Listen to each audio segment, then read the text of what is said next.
everyone, KW here, and welcome back to another episode of Book Talk.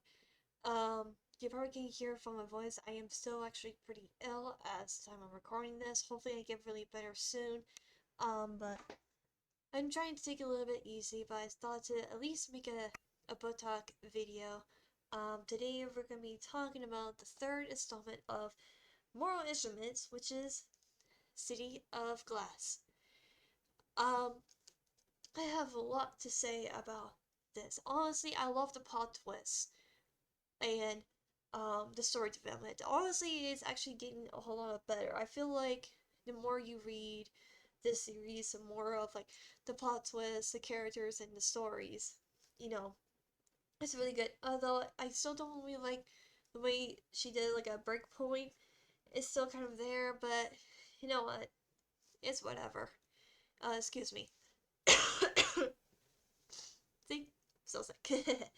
Anyways, I still don't really like um that also like it seems the chapters are a little bit longer, which I don't really like. I wish some of the chapters are a little bit shorter, but you know what? I'm not the one to complain. Like I said, I'm kind of used to with stories that have really short chapters. Um, but you know the book is so long or whatever because they had to put in so many other chapters to try to finish the story because they're making the chapter short. Um, so there's that. I actually also like because I started to realize so in the first book, which was City of Bones, they don't really have like a part one, part two, or part three.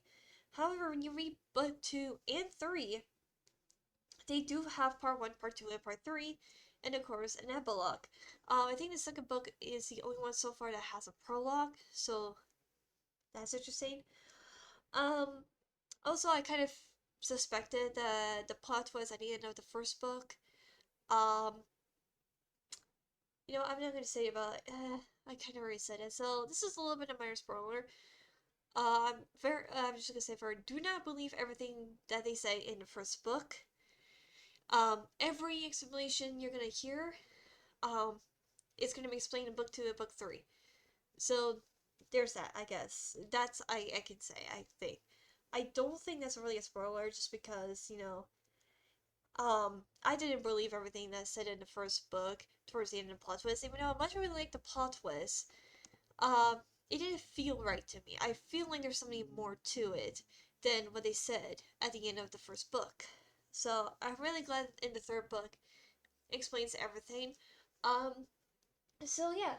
Um, Honestly, I really enjoy it. I'm trying to figure out all the nitpicks and everything because I'm not trying to do like what I did with the Inheriting Games for where I only found one nitpick about it and everything and challenge Chicken Butter to find everything that's wrong with it. Well, not everything wrong with it, but find more than a minor thing. I wanted to see if he could find a few minor things that he didn't really like. Find things that he thinks there's something wrong with. As a critical person, I guess you could say. Um, you know, what's also interesting, I guess I kind of like, but also don't like at the same time, is that they will have like quotes or whatever, and it says where it's from or whatever, and it's interesting and all, but I don't know. I feel like I get a little bit confused on it sometimes, so maybe I just have to look them up or whatever. I don't know. It's like a mixed feeling where it's like, oh, that's pretty cool. They're having like quotes for something from like different stuff or whatever to tell like a story or whatever, and to have a meaningful thing. Because you know, don't really want to spoil it much, but this book series is filled with mythological things, if that makes sense, because it is a sci-fi fantasy story. So of course, I'm gonna have quotes from something is based around that story or whatever. Like William Shakespeare has something for like Julius Caesar or whatever, and for one of the parts or whatever, I can't remember which book.